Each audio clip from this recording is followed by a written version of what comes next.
Shalom, selamat datang dalam program Yesus Sahabatku.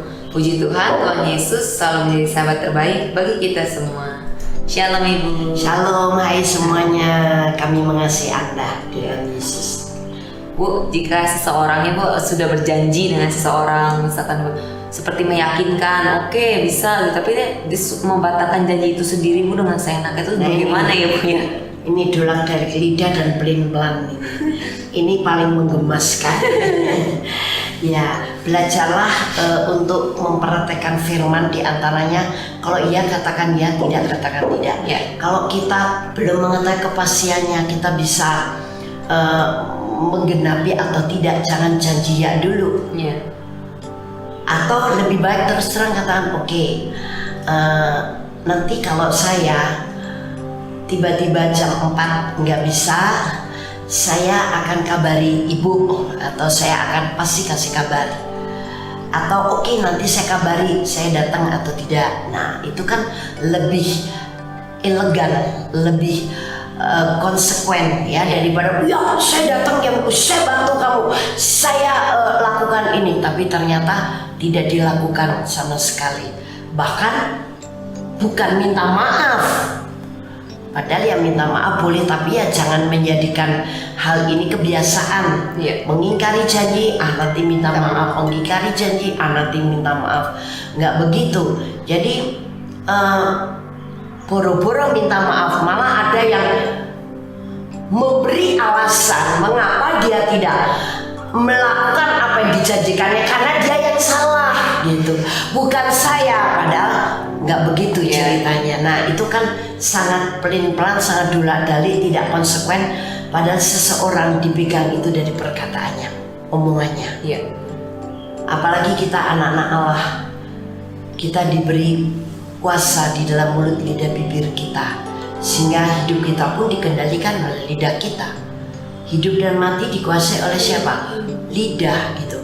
Nah kita belajar untuk berkata ya dan kita menggenapinya, atau no karena memang kita tidak bisa menggenapinya. Ya, jadi jangan menjadi, saya bisa katakan, pembohong.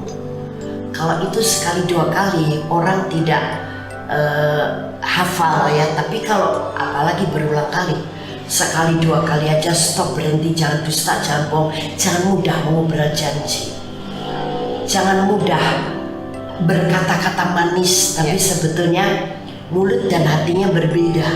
Mulutnya iya deh aku bantu kamu, padahal di hatinya padahal aku ya capek.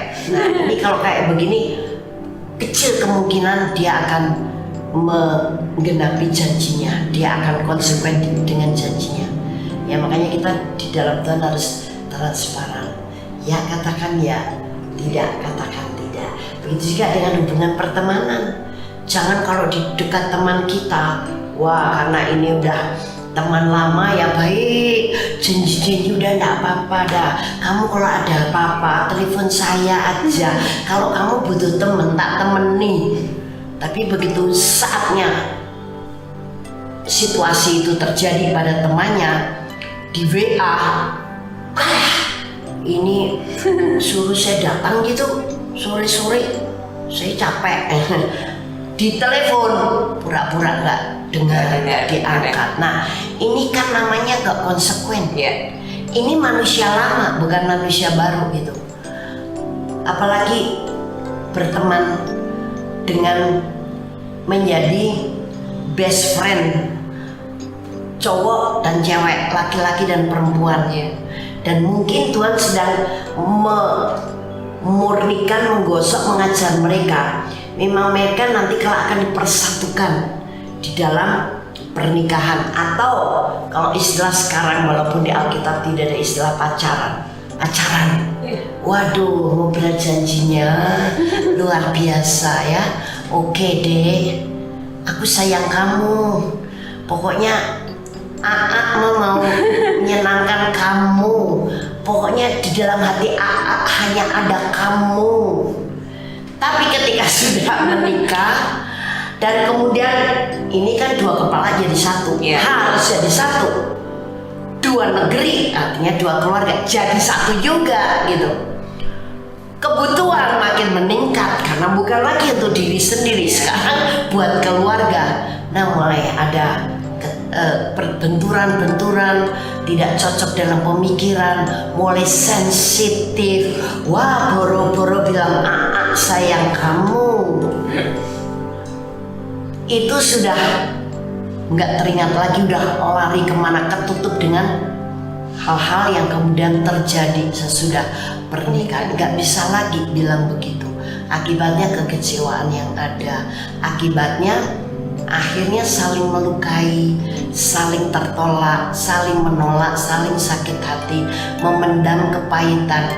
Nah akhirnya kemudian bisa berujung dengan perceraian atau cerai dengan diam-diam atau cerai terselubung. Walaupun tinggal serumah tapi udah lulu gue. Pokoknya kan kita tidak cerai palu diketuk di atas meja gitu ya. Jadi orang lain nggak tahu, padahal sebenarnya ada bercerai secara roh dan secara diam-diam.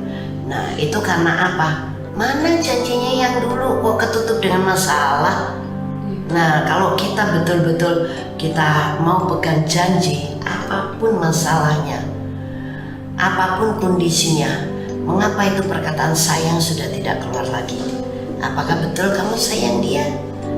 Apakah betul kamu seperti dulu tidak bisa hidup tanpa dia?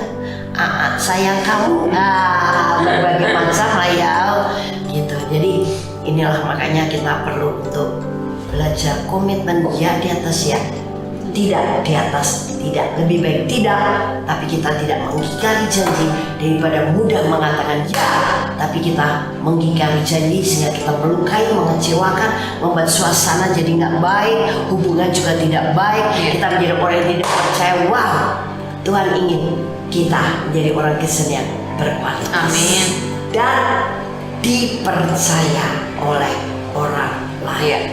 Puji Tuhan, mari kita berdoa. Amin. Tuhan, kami berdoa untuk setiap kami orang-orang Kristen.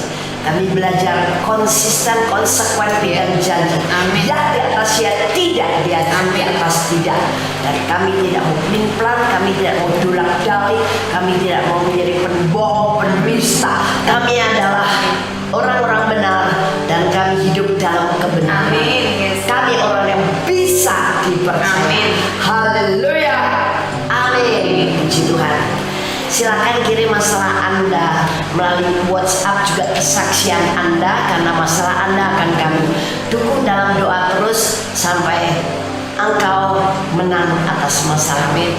Ke nomor WA 089563588989. Puji Tuhan, kita bersyukur punya sahabat yang sejati, Yesus Kristus. Tuhan memberkati.